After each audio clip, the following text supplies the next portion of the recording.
Here I have a doll, a jewelry doll for holding jewelry. It's in the works. And the process was been pretty interesting. So I ended up creating a base of two separate pieces that slide into a cone dress, which makes the top and the bottom stable and gives it support.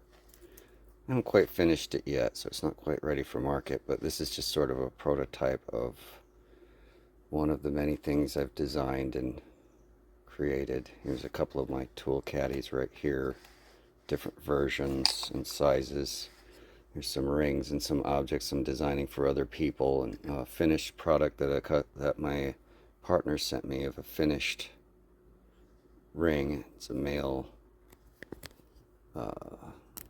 black. It's a black widow, but it's a male-sized ring, so it's pretty hefty. Anyway, that one was made for me to thank me for helping him out.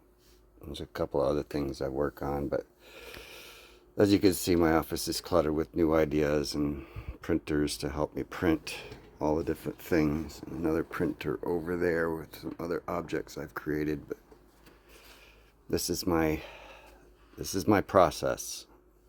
Like all the tools that go with it crowded into one little space.